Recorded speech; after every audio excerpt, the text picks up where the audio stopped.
I have the honor this morning presenting the 5th Denton County Homeschool Association Scholarship, awarded to a graduating senior.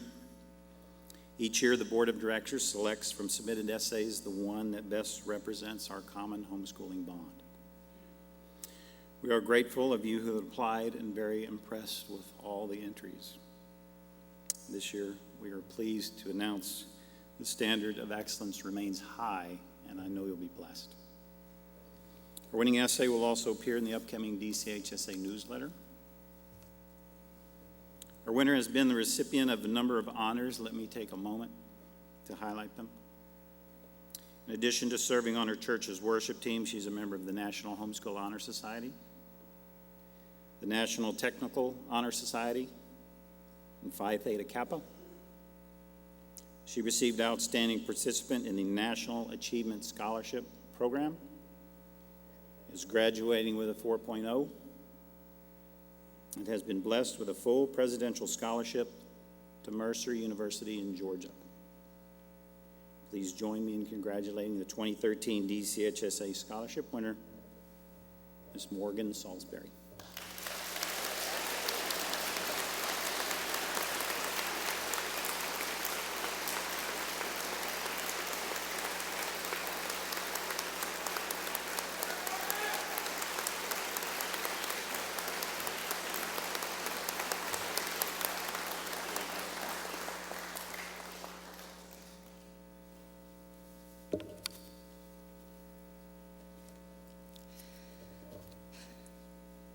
Family, friends, and fellow graduates, welcome to the graduate recognition ceremony for the class of 2013. Today I hope to share with you what the importance of homeschooling is to me and how it has shaped me into the person that I am today. A veteran homeschooler by the name of Jordan created a video titled, "You Might Be Homeschooled If." Some of the examples he gave were, you might be homeschooled if you read more books in a month than kids with assigned reading lists read in a year. If you're still doing school in the summer, or if you ever did 2 days of school in one so you could leave early for summer vacation, then you might be homeschooled.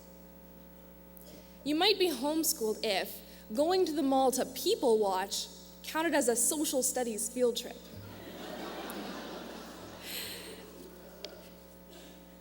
If the first adult novel you ever read was Left Behind, or if Harry Potter is a tricky subject in your household, then you might be homeschooled.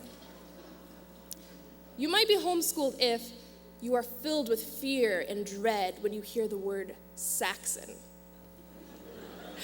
If after you watched The Wizard of Oz, your parents had to sit down and tell you that there's no such thing as a good witch.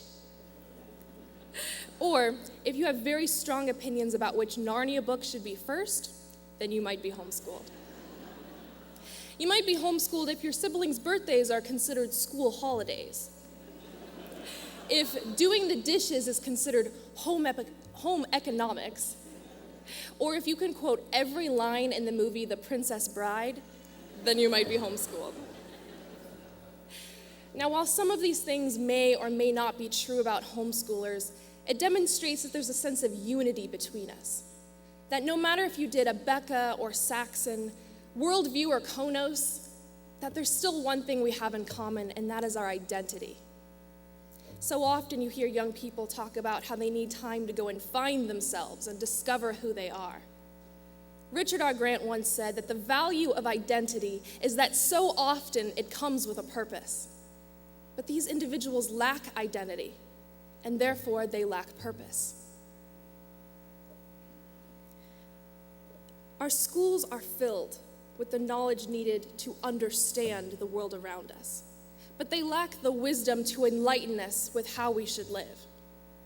So how then should we live? And what is our purpose?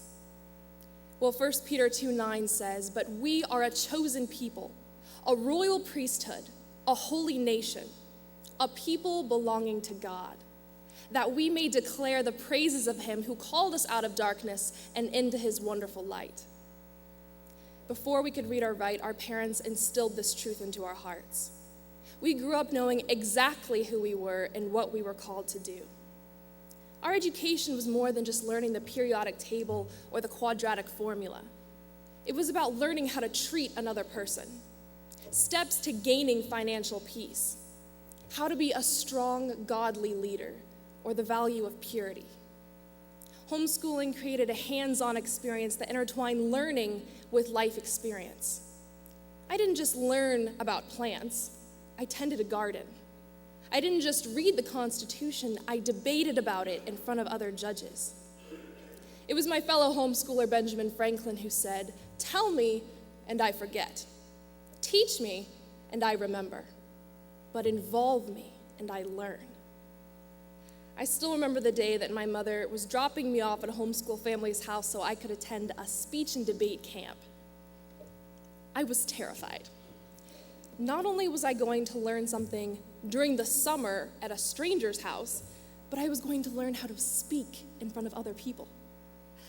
I walked in to see the faces of other homeschoolers, terrified just as I was, and we all quickly bonded over the fact that our mothers forced us to come to this camp so we could learn how to speak eloquently and logically.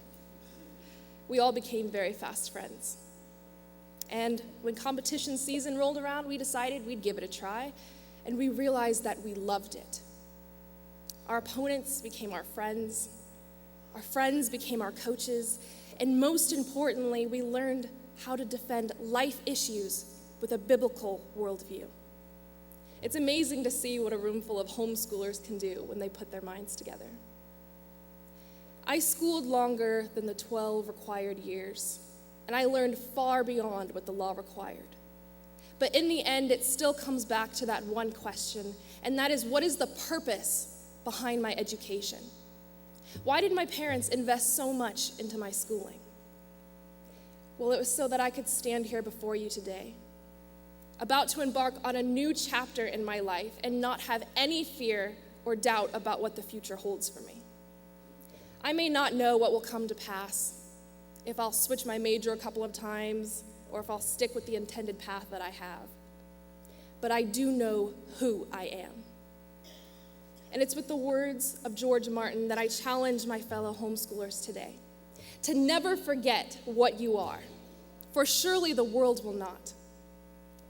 Make it your strength, and it can never be your weakness. Armor yourself in it, and it will never be used to hurt you. We are homeschoolers. We will always be homeschoolers. But most importantly, we are mighty men and women of God, and we stand confident in our identity, ready to take on any and every new adventure that may come our way. Thank you.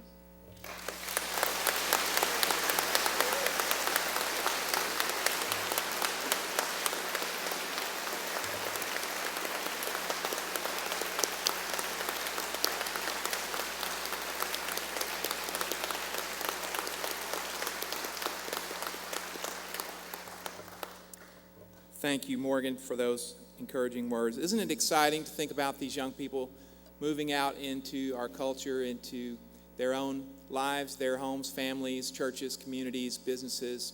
Doesn't that give you great hope for the future? It does me.